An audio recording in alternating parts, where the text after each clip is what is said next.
Welcome back to another Knit to Crochet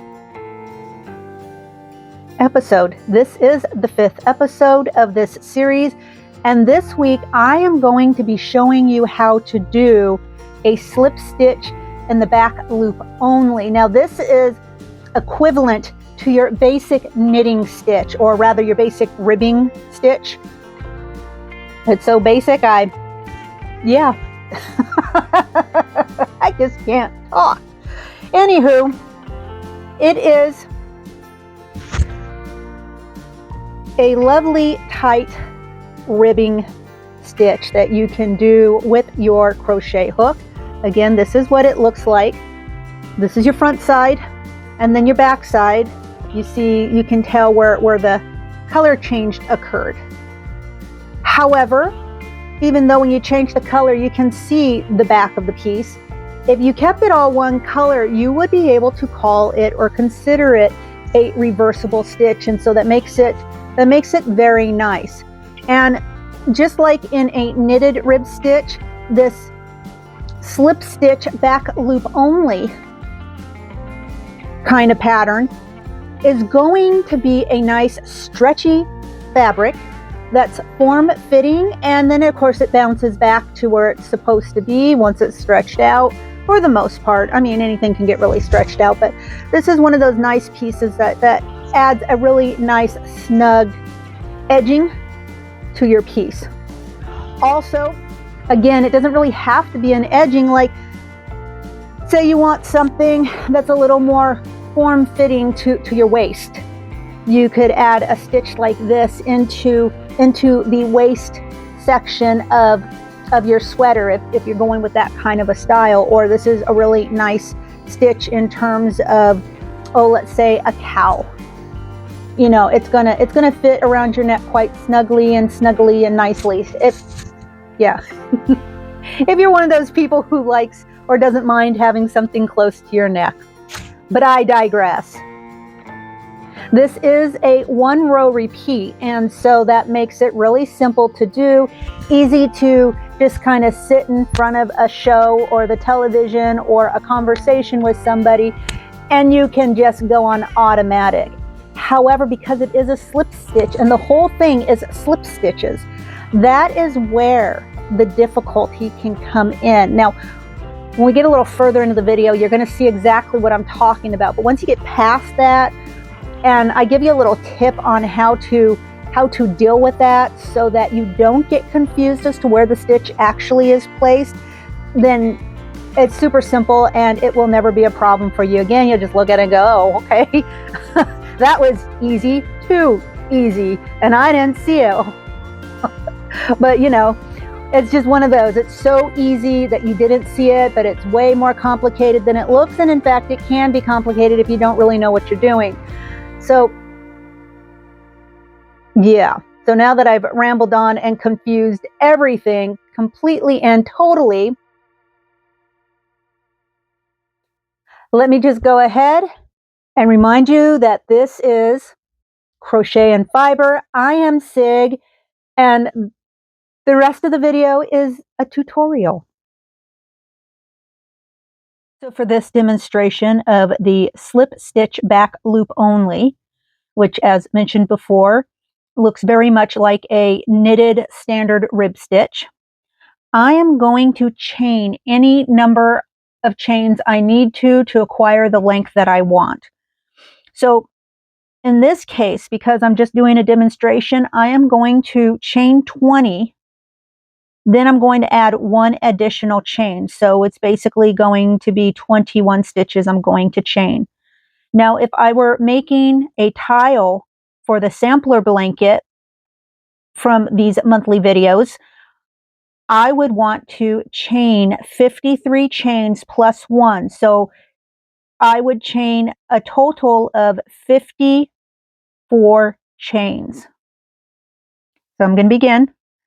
Now, for this one, you're going to want to make your chains a little on the loose-ish side. So you don't want it to be too loose, but you don't want it to be too tight either, because this is a pretty tight stitch to begin with.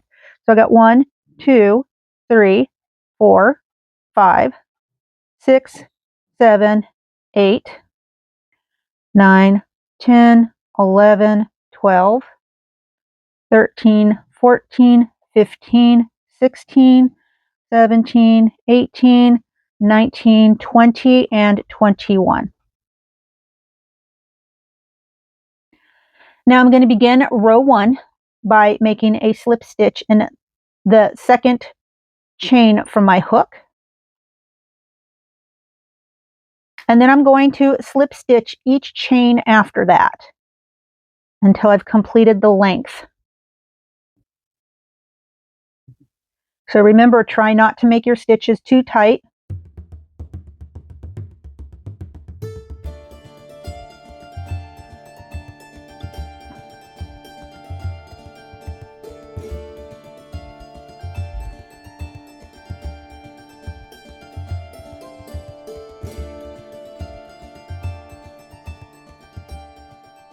This is also one of those patterns or stitches that is pretty reversible, as most of your ribbings will be. Okay, so once you've slip stitched each one of those chains, your piece should look something like this, and that's the completion of row 1. So foundation chain and row 1. Next, I'm going to turn my work and I'm going to chain 1. And then what I want to do is I want to slip stitch in each of the back loops. Now there are lots of ways to determine which is the back loop in order to make this work without frustration, because this is just one of those stitches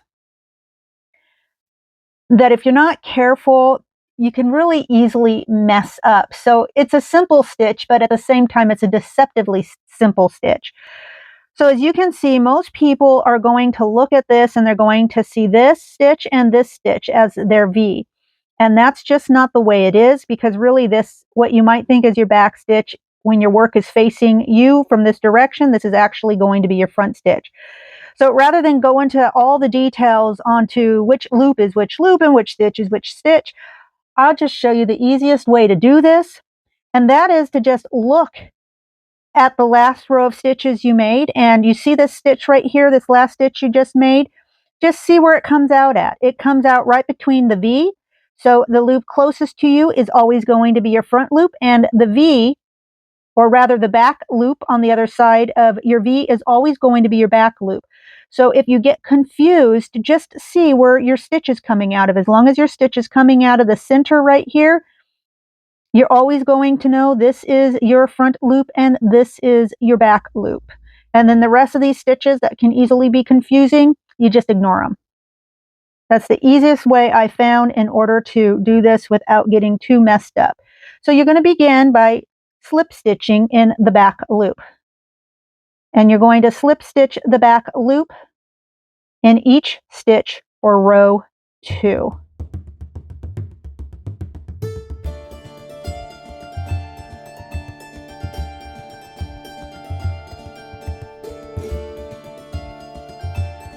So that's going to be 19 and then 20. Now with these slip stitches, you always want to double check your count, because it's also easy to lose a stitch, particularly when you come to the end, because oftentimes that back loop is kind of tucked in there and sometimes you just don't even notice it.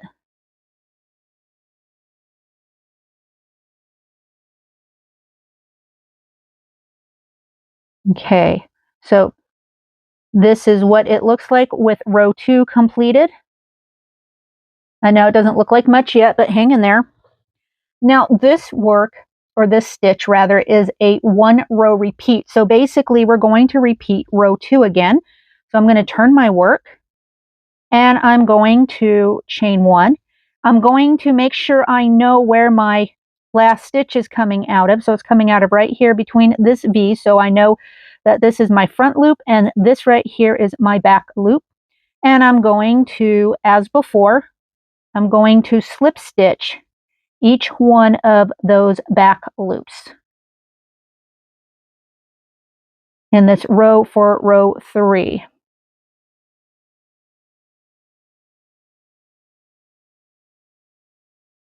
Again, I'm going to try not to make my stitches too tight.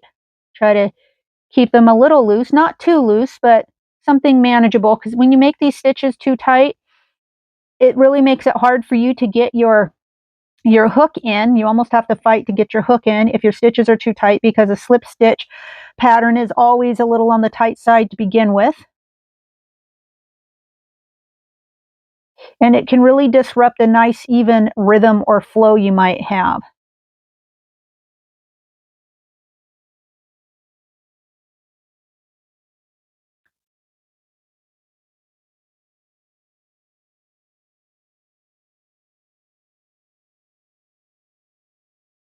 So there we have it. We have our next row complete. And you can almost start seeing the ribbing that's taking place, but you really start seeing it once you've accumulated a few rows. So I'm going to repeat row 2 again. I'm going to turn my work, and I'm going to chain 1. I'm going to make sure I know where my front and back loops are, where my last stitch comes out of. And then I'm going to go ahead and I am going to slip stitch back loop only again, repeating row 2. And I'm going to repeat row 2 as many times as I need to in order to create the length and width of this fabric that I'm looking to acquire or achieve, whatever. You know what I'm talking about. Okay, so I've jumped ahead a little bit, and you can see how the ribbing is starting to take place. And you can see how it is reversible. And that's all there is to it for the slip stitch back loop only stitch.